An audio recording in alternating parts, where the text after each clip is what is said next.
குமாரனாகிய இயேசு கிறிஸ்துவினாலும் பரிசுத்த ஆவியானவராலும் உங்களுக்கு கிருபையும் சமாதானமும் ஆறுதலும் சுகவானும் உண்டாவதாக. அல்லேலூயா. இந்த நாளிலும் கூட தொடர்ந்து நாம் தேவனுடைய சத்தியங்களை அறிந்திருக்க வேண்டும். வேதம் சொல்லுகிறது, சத்தியத்தை அறிவீர்கள், சத்தியம் உங்களை விடுதலையாக்கும் என்று சொல்லப்பட்டிருக்கிறது. அநேக வேலைகளில் திருச்சபையில் இருக்கக்கூடிய மக்கள், சபையில் இருக்கக்கூடிய மக்களுக்கு சத்தியம்னா என்னன்னே தெரியல.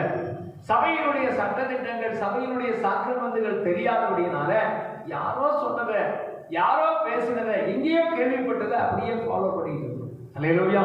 அதனாலதான் கடந்த வாரத்துல ஞானஸ்தானத்தை குறித்து சபைக்கு போதித்தோம். ஞானஸ்தானம்னா என்ன, ஞானஸ்தானத்தை குறித்து வேதம் என்ன சொல்லுகிறது, வேதத்தின்படி ஆண்டவர் என்ன சொல்லுகிறார். அதாவது நம்ம சொல்றது, அவங்க சொல்றது, இவங்க சொல்றதெல்லாம் முக்கியம் இல்ல. வேதம் என்ன நமக்கு கற்றுத்தருகிறது அதை செய்யும். அல்லேலூயா. அப்ப ஞானஸ்தானத்தை குறித்து கற்றுக்கொண்டோம். ஞானஸ்தானத்துக்கு அடுத்த ஸ்டெப் என்ன, திருவிருந்து. அல்லேலூயா. இன்றைக்கு திருவிருந்தை குறித்து பரிசுத்த ஆவியானவர் நமக்கு சில காரியங்களை உணர்த்தினார். அந்த காரியங்களை வேதத்திலிருந்து நாம் கற்றுக்கொள்ள போகிறோம்.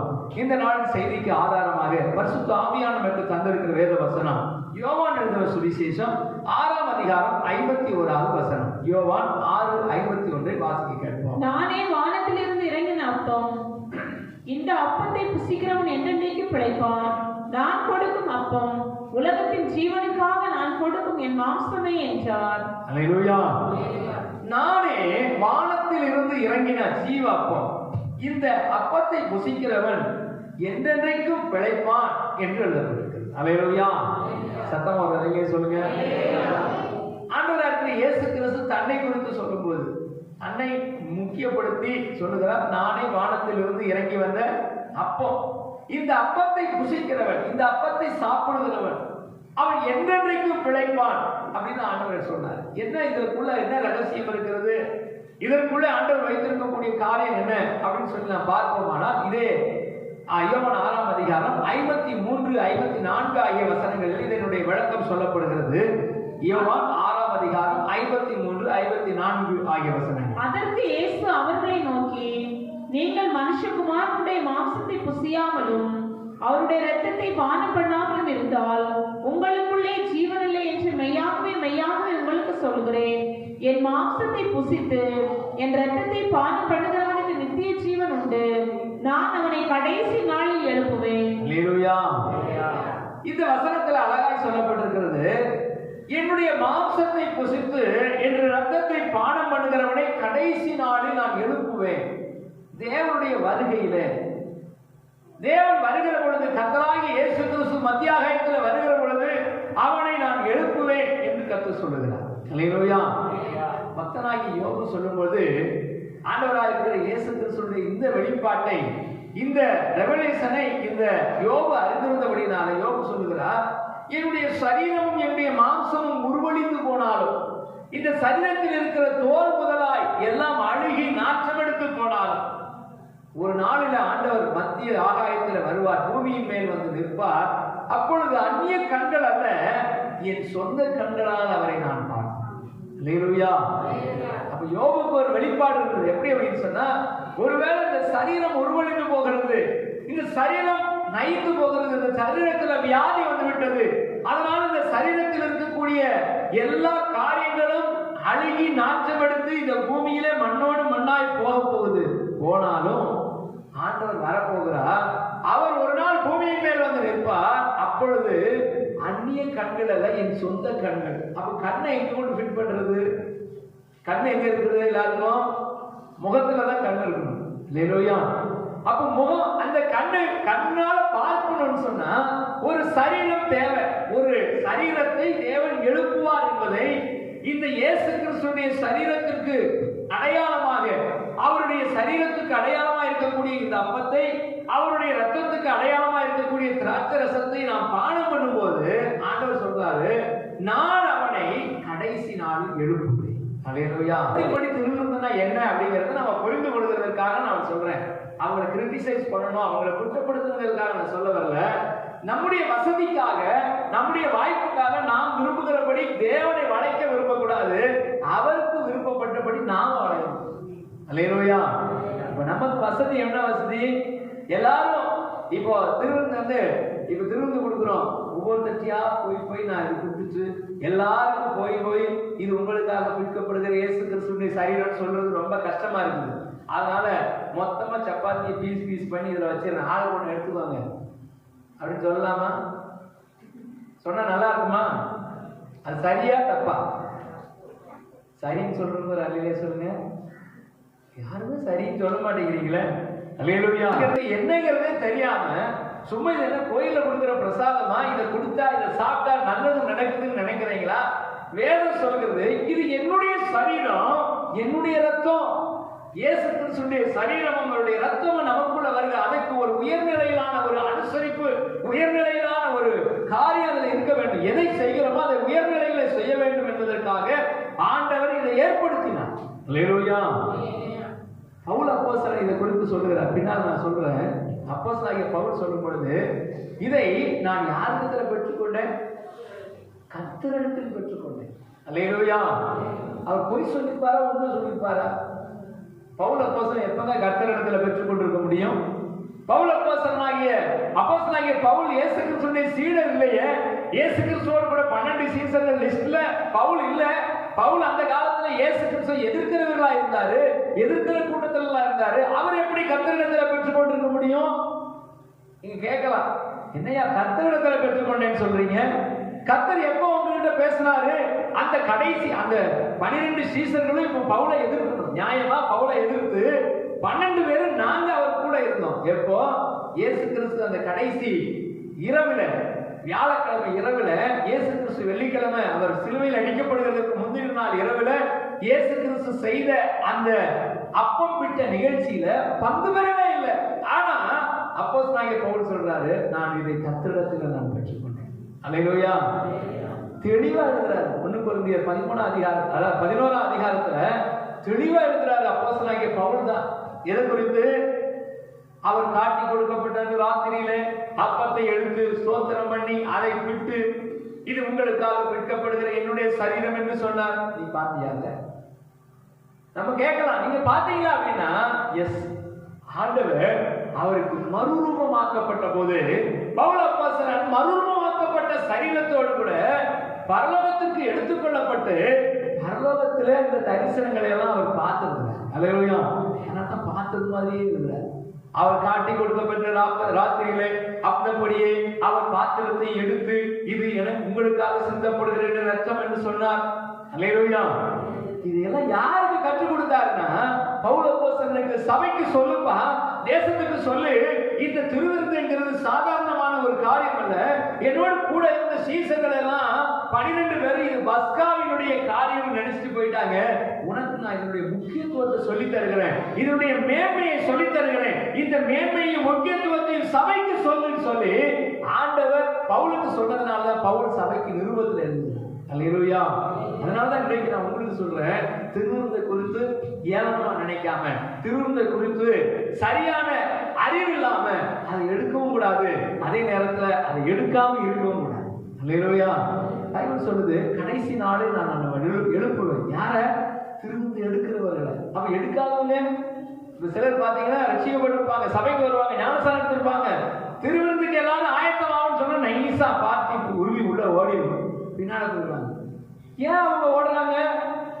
அவங்க உள்ளத்துக்குள்ள ஏதோ ஒரு குற்ற உணர்ச்சி, பாவ உணர்ச்சி. அதாவது நான் பாவம் செஞ்சுட்டேன், நான் பாவத்தில் இருக்கிறேன், அதனால என்னால் திருவிருந்து எடுக்க முடியாதுன்னு சொல்லி நைஸா ஓடுது.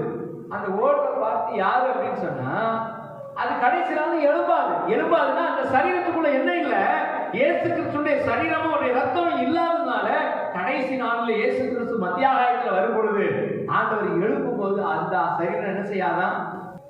எழுப்பாது. அல்லேலூயா. நாம் அப்படி இராதபடிக்கு கடைசி நாளில் எழுப்பப்படுகிறதற்காக நாம் திருவிருந்து. அல்லேலூயா. அல்லேலூயா.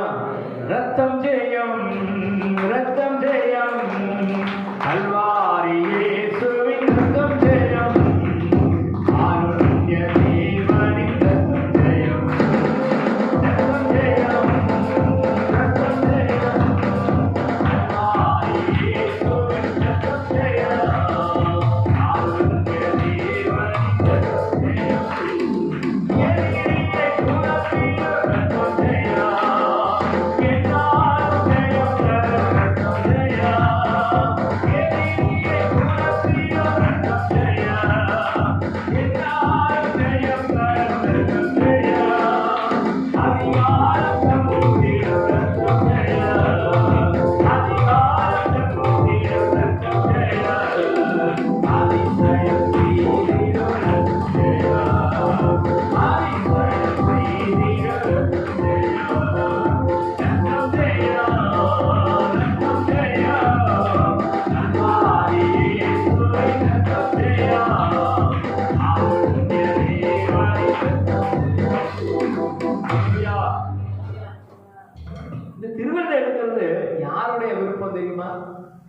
உங்க விருப்பமும் இல்லை, என்னுடைய விருப்பமும் அல்ல, பரிசுத்தவான்களுடைய விருப்பமும் அல்ல, இது இயேசு கிறிஸ்துவினுடைய விருப்பம். அல்லேலூயா.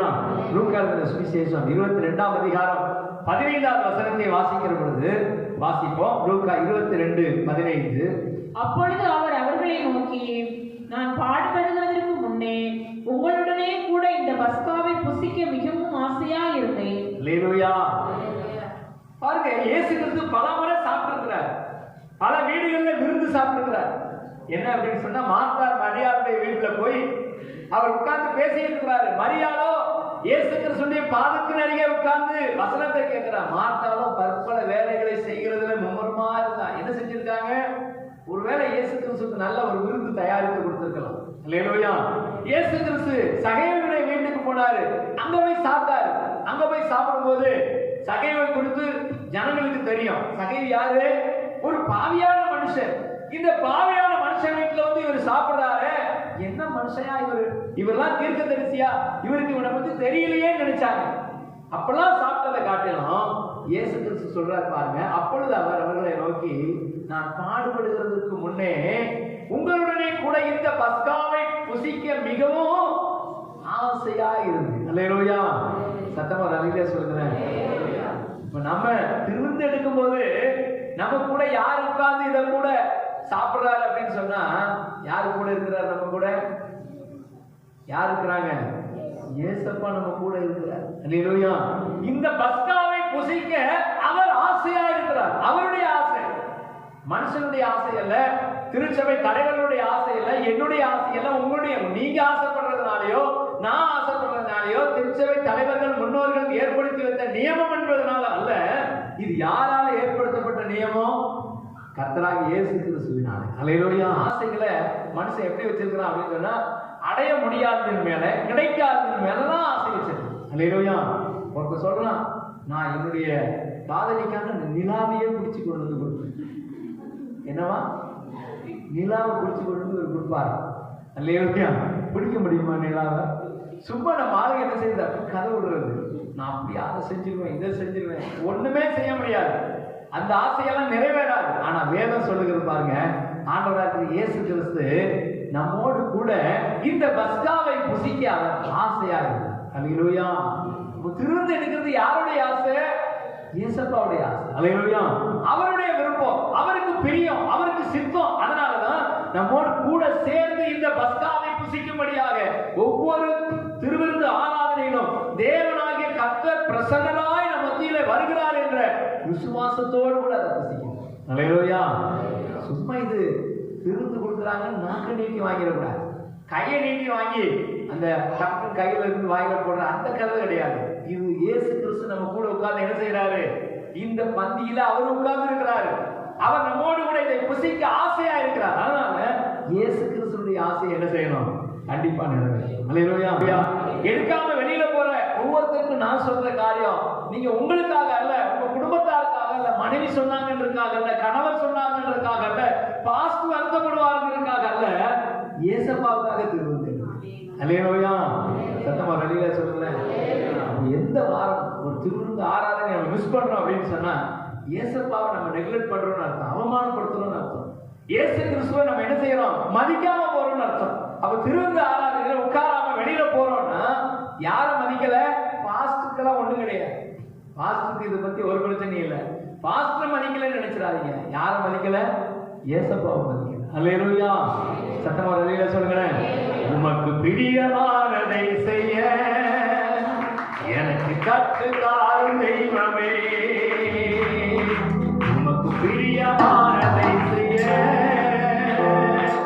எனக்கு கற்றுத்தாரும் தெய்வமே, நீரே என் தேவன்,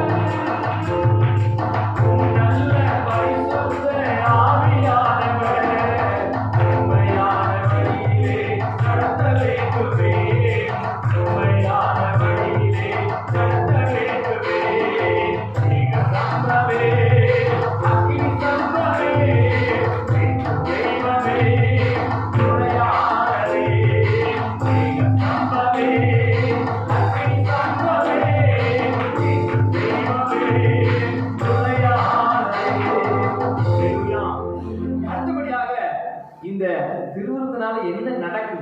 பார்க்கும்போது அப்போஸ்தலர் நடவடிக்கைகள் 2ஆம் அதிகாரம் 42வது வசனம்.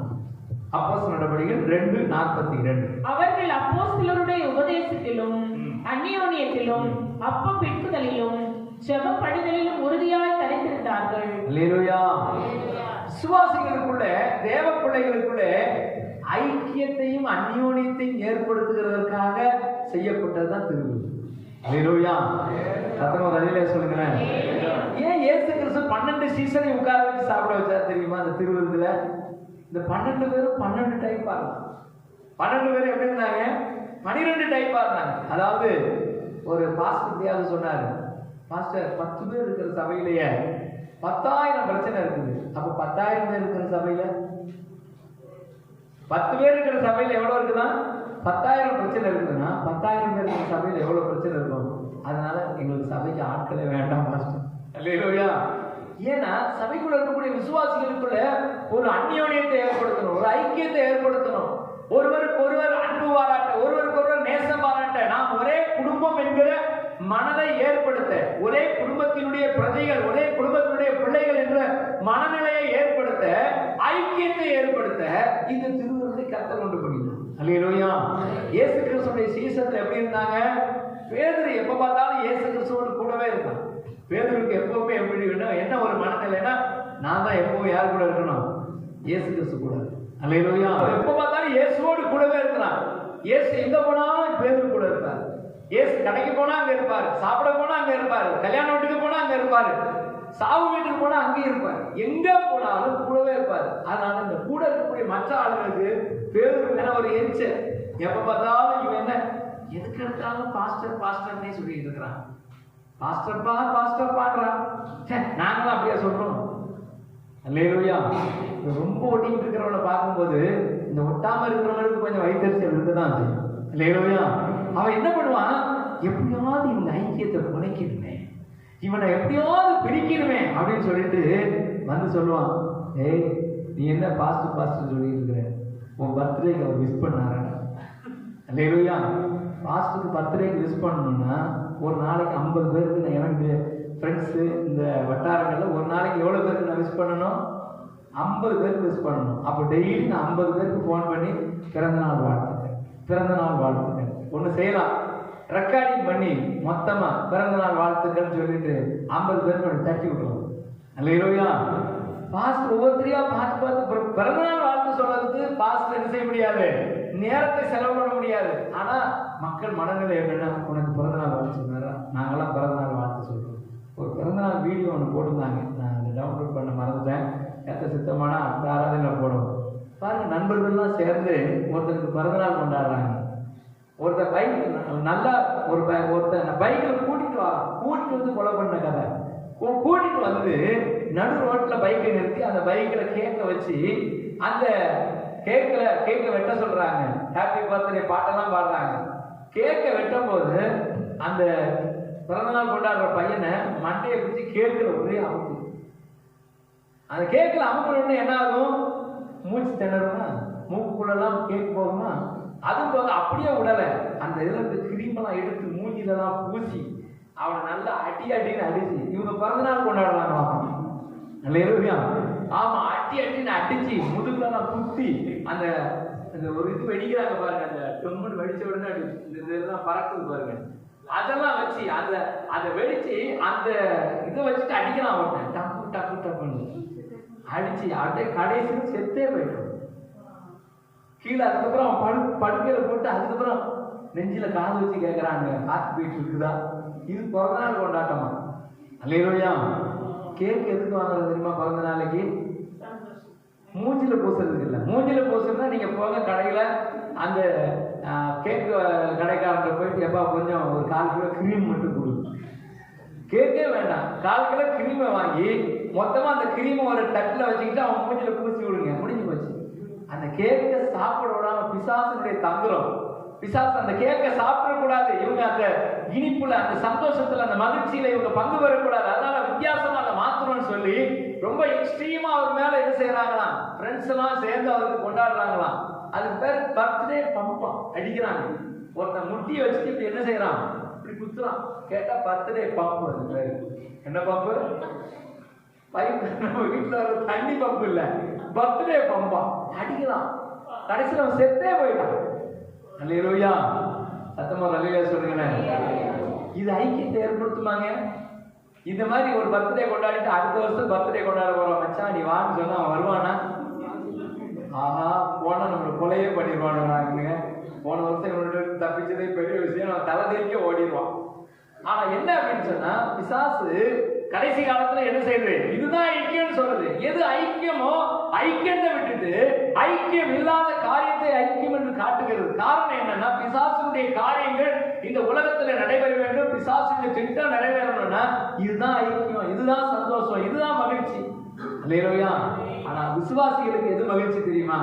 நான் ஒருவரோட ஐக்கியப்பட்டு திருவிருந்துல பங்கு பெறுகிறேன். அல்லேலூயா, சத்தமா அல்லேலூயா சொல்லுங்களேன்.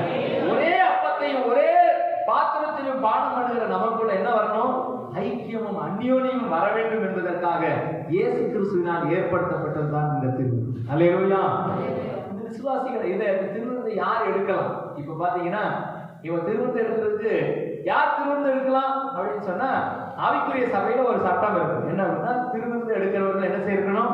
மூழ்கி ஞானஸ்தானம் பெற்றவர்கள். நம்முடைய சபையினுடைய சட்டத்திட்டங்கள்ல முக்கியமானது என்னன்னா, ஞானஸ்தானங்கிறது என்னது? மூழ்கி ஞானஸ்தானம் பெற்றவர்கள் என்ன செய்யலாம்? திருவிருந்து எடுக்கலாம். 1 கொரிந்தியர் புத்தகம் 10ஆம் அதிகாரம் 21வது வசனத்தில் அப்போஸ்தலனாகிய பவுல் சொல்லும் பொழுது யார் திருவிருந்து எடுக்கலாம் என்று சொல்லுகிறார். வாசிப்போம். 1 கொரிந்தியர் 10:21. நீங்கள் கர்த்தருடைய பந்தியிலும் பேய்களுடைய பாத்திரத்திலும் பானம் பண்ண கூடாதே.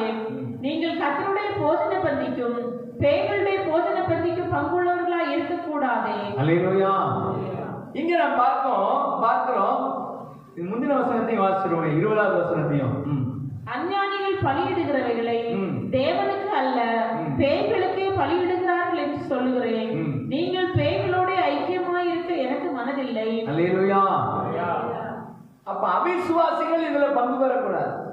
பேய்களுடைய பந்தியில சாப்பிடுகிறவன் இதுல சாப்பிடக்கூடாது. பேய்களுடைய பந்தி, அது பேய்ன்னு சொல்லி ரொம்ப தெளிவா எழுதினார். அஞ்ஞானிகள் பலியிடுகிற அந்த பலியில போய் சாப்பிடுகிறவன், அஞ்ஞானிகள் காது குத்துறதுக்கு கூப்பிடுவான். எங்க வீட்டுல காது குத்து, நான் ஆடு வெட்டுறேன் வா மச்சான் அப்படின்னு கூப்பிடுவான். அங்கேயும் போய் சாப்பிட்டு வர்றது. எங்க ஊர்ல பரிசை போடுறோம், எங்க ஊர்ல ஜாத்திரை பண்றோம், அங்க சாப்பிடு அப்படின்னு சொன்னா அங்கேயும் போய் சாப்பிடுறது.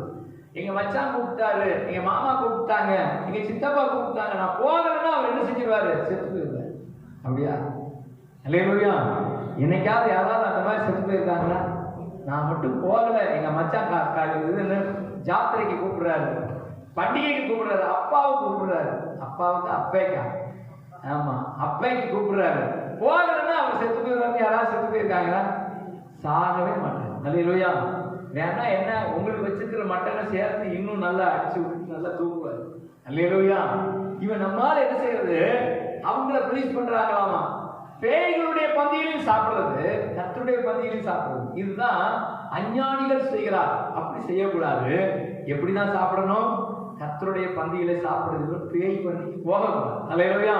யார் போவான்? அவிசுவாசி போவான். அவிசுவாசி அதுல பங்கெடுப்பான், அவிசுவாசிக்கு அதுல பங்கு இருக்கும், அவிசுவாசி அதுல போய் சாப்பிடுவான். ஆனா நாம என்ன செய்யக்கூடாதான்? அப்படி சாப்பிடக்கூடாது. அப்படி சாப்பிட்டா நமக்கு என்ன உண்டாகும்? தண்டனை உண்டாகும். 1 கொரிந்தியர் புத்தகத்துல அந்த 11ஆம் அதிகாரத்துல வாசிக்கும் பொழுது, கர்த்தருடைய ரத்தத்தையும் சரீரத்தையும் குறித்து அவர்கள் குற்றமுள்ளவர்களா இருப்பார். எப்படி இருப்பாங்க? குற்றமுள்ளவர்களா இருக்கிறாங்க. அது நிமித்தம் அநேகர் உங்களிலே பலவீனரும் வியாதிக்குள்ளவருமா இருக்கிறார்கள், அநேகர் நித்திரையும் அடைந்திருக்கிறார். அல்லேலூயா. அப்போ அநேகருக்கு சரீரத்துல வியாதிக்கும் பலவீனத்துக்கும் என்ன காரணம்? சரீரத்துல வியாதிக்கும் நிறைய காரணங்கள் இருக்கு. அது ஒரு காரணம் என்ன? அங்கேயும் சாப்பிடும் இங்கேயும் சாப்பிடும், அங்கேயும் சாப்பிடும் இங்கேயும் சாப்பிடும் சாப்பிடாம பாருங்க, அவங்களுக்கு சரீரத்துல என்ன உண்டாகும்? வியாதி உண்டாகும். அல்லேலூயா. நான் சொல்லல, பைபிள் சொல்லுது, வேதம் சொல்லுகிறது. அப்படி அஞ்ஞானிகள் பங்கெடுக்கிற அந்த பந்தியிலையும் சாப்பிட்டு கர்த்தருடைய பந்தியிலையும் சாப்பிடக்கூடாது. கர்த்தருடைய பந்தி பரிசுத்தமானது. அல்லேலூயா. இந்த பரிசுத்தமான பந்தியில சாப்பிடுகிறவர்கள் எக்காரணம் கொண்டு பவுல் சொல்கிறார், உங்களில் அநேகர் வியாதி உள்ளவர்களாய் பலவீனர்களாய் மாறி இருக்கிறீங்க, அநேகர் நித்திரையும் அடைந்திருக்கிறார்கள், அநேகர் செத்து போயிட்டாங்கன்னு சொல்றாரு. போய் சொல்லுவாரா பவுல்? உண்மைதான். அல்லேலூயா. இதை குறித்த தெளிவு நமக்கு இருக்கணும். அப்ப திருவிருந்து எடுக்கிறவங்க, சபையில திருவிருந்தில பங்கு பெறுகிறவர்கள் எக்காரணத்தை கொண்டு பேய்களுக்கு பலியிடப்பட்ட அஞ்ஞானிகள் செய்கிறது போல விக்கிரங்களுக்கு பலியிடப்பட்டதை சாப்பிடக்கூடாது என்பது இந்த சட்டம். அல்லேலூயா. அடுத்தபடியாக இன்னொரு காரியம் எழுதப்பட்டிருக்கிறது. 1 கொரிந்தியர் 11ஆம் அதிகாரம் 25வது வசனத்தில் எழுதப்பட்டிருக்கிறது. யார் சாப்பிடலாம், யார் இந்த திருவிருந்தில் பங்கு பெறலாம்? வாசிப்போம். 1 கொரிந்தியர் 11:28. எந்த மனுஷனும் தன்னைத்தானே சோதித்தறிந்து இந்த அப்பத்தை புசித்து இந்த பாத்திரத்தில் பானம் பண்ண கடவன். அல்லேலூயா. ஒரு பரிசோதனை உடையவனார். அல்லேலூயா. தன்னைத்தானே சோதித்து அறிந்து அப்படின்னு ஏன் எழுதப்பட்டிருக்குன்னா, ஒரு தற்பரிசோதனை பண்ணாம, நம்மை சரியாய் மாற்றிக்கொள்ளாம, சரியான ஒரு தீர்வுக்கு நேராக, சரியான ஒரு வழிக்கு நேராக நம்ம திருப்பிக் கொள்ளாம இது சாப்பிடக்கூடாது. அல்லேலூயா. என்ன, அதுலயும் பங்கெடுத்து இதுலயும் பங்கெடுக்காத. இது கர்த்தருடைய பந்தி. இந்த கர்த்தருடைய பந்தியில பங்கெடுக்கக்கூடிய ஒரு மனுஷன் சுய பரிசோதனை செய்ய வேண்டும், தற்பரிசோதனை செய்ய வேண்டும். நான் தேவனுக்கு முன்பாக உண்மையாய் நேர்மையாய் வாழ, பரிசுத்தமாய் வாழ என்னை ஒப்பு கொடுத்திருக்கிறேன். நான் பரிசுத்தத்துக்கு என்னை ஒப்பு கொடுத்ததுனால இந்த பரிசுத்த ரத்தத்தையும் இந்த பரிசுத்த சரீரத்தையும் நான் எனக்குள்ளே பெற்றுக்கொண்டேன். அல்லேலூயா. அப்போ இந்த சரீரத்தையும் இந்த ரத்தத்தை குறித்து குற்றம் உள்ளவர்களாய் நம்ம இருக்கக்கூடாது. ஏன் குற்றம் உள்ளவர்களாக இருக்கக்கூடாது? இந்த பரிசுத்த சரீரம் எனக்குள்ள வந்தது, இந்த பரிசுத்த ரத்தம் எனக்குள்ள வந்தது, நான் பரிசுத்தனாய் மாறி இருக்கிறேன். அல்லேலூயா. இயேசு கிறிஸ்துவின் சரீரத்தையும் இயேசு கிறிஸ்துவின் ரத்தத்தையும் பெறக்கூடிய நான் பரிசுத்தத்துக்கு என்னை ஒப்பு கொடுக்கிறேன். ஒருவேளை ஒரு மனுஷன் சொல்லலாம், என்னால பரிசுத்தமா வாழ முடியல பாஸ்டர், பரிசுத்தமா இருக்க முடியல. அதுக்காக தான் திருவிருந்து. அல்லேலூயா. நான் பரிசுத்தமா மாறுகிறதற்கு இயேசு கிறிஸ்துவின் பரிசுத்தமும் அவருக்குள்ள இருந்த அந்த பரிசுத்த பிரசன்னமும் நமக்குள்ள வருகிறதுக்காக தான் திருவிருந்து. பரிசுத்தமா வாழ்ந்த பிறகு அப்புறமா நான் திருவிருந்து எடுத்துக்கிறேன்னு சொன்னா என்ன செய்ய முடியாது, அதை ஏற்றுக்கொள்ள முடியாது. அல்லேலூயா. அடுத்ததாக ஒரு 3 அடையாளங்களை மட்டும் வேகமாய் நான் சொல்லி முடிக்கிறேன். முதலாவதாக, இயேசு கிறிஸ்து இந்த திருவிருந்தை குறித்து பழைய ஏற்பாட்டிலே சொல்லி வைத்திருக்கிறார். ஆதியாகமம் 14ஆம் அதிகாரம் 20வது வசனம். ஆதியாகமம் 14:20. உன் சத்துருக்களை உன் கையில் ஒப்பு கொடுத்த உன்னதமான தேவனுக்கு ஸ்தோத்திரம் என்று சொன்னான். இவனுக்கு ஆபிரகாம் எல்லாவற்றிலும் தசமமாக கொடுத்தான். அல்லேலூயா. பாருங்க, இந்த திருவிருந்துக்கு அடையாளமாக முதல்ல பைபிள்ல எழுதப்பட்ட சம்பவம் இதுதான். மெல்கிசேதேக் என்று சொல்லக்கூடிய ஒரு மனிதன், அந்த சாலேமின் ராஜா உன்னதமான தேவனுடைய ஆசாரியமாய் இருந்த மனிதன் ஆபிரகாமுக்கு எதிர்கொண்டு வருகிறார். ஆபிரகாம் யுத்தத்துக்கு போய் சத்துருக்களை ஜெயித்து வருகிறார். இழந்து போன பொருட்களை எல்லாம் திருப்பி கொண்டு வருகிறார். வரும்போது எதிர்கொண்டு போய் அவருக்கு அப்பமும் திராட்சரசமும் கொடுத்தார். அல்லேலூயா. ஏன் வெறும் அப்பம் மட்டும் கொடுத்துருக்க வேண்டியதானே? வெறும் திராட்சரசம் மட்டும் கொடுத்துருக்க வேண்டியதானே? ஏன் அப்பமும் திராட்சரசம் கொடுத்தானா? அப்பம் இயேசு கிறிஸ்துவின் சரீரத்துக்கு அடையாளமாகும், திராட்சரசம் அவருடைய ரத்தத்துக்கு அடையாளமா இருக்குது. அதனால அந்த அப்பமும் திராட்சரசமும் கொண்டு போய் கொடுத்ததுனால ஆபிரகாம் தன்னுடைய எல்லாவற்றையும் தசமபாகத்தை யாருக்கு கொடுத்தாரு?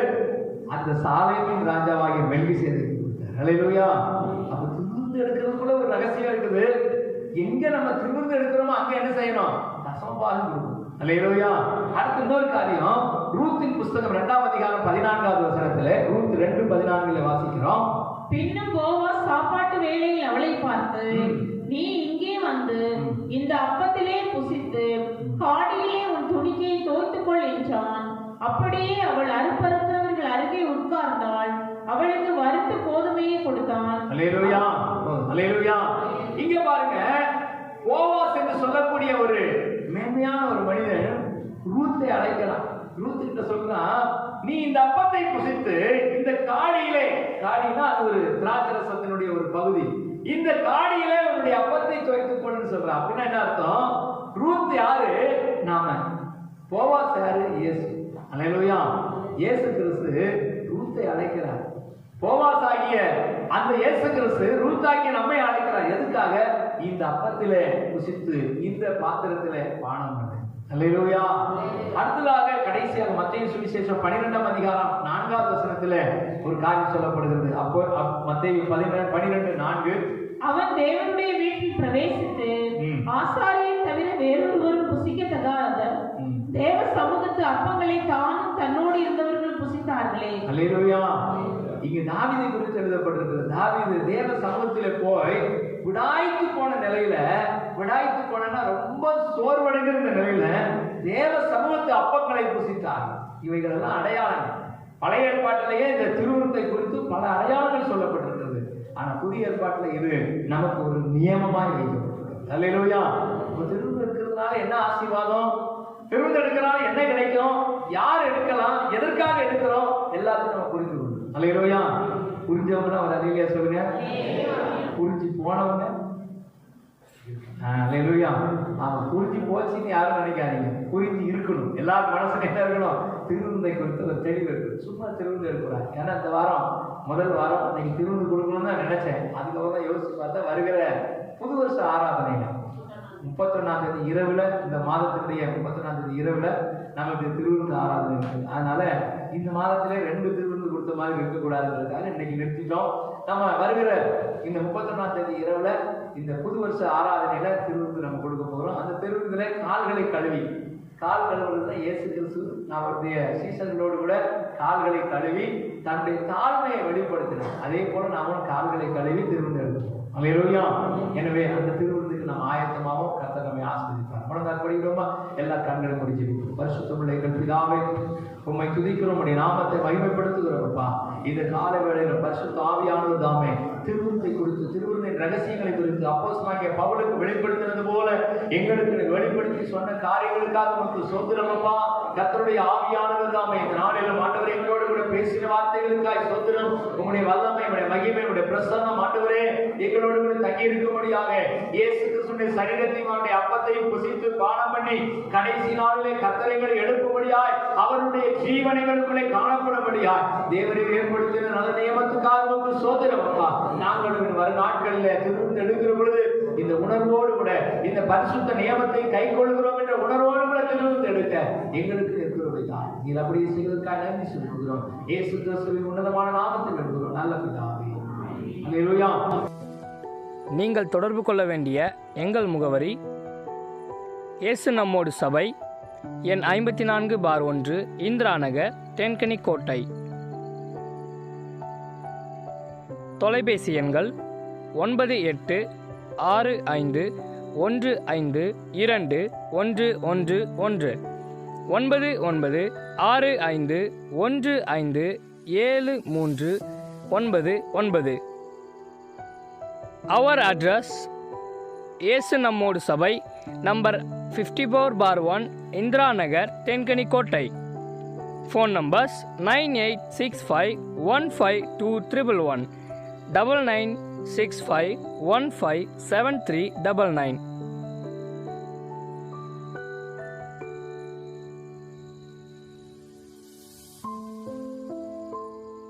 இயேசு கிறிஸ்து உங்களை ஆசீர்வதிப்பாராக. ஆமென்.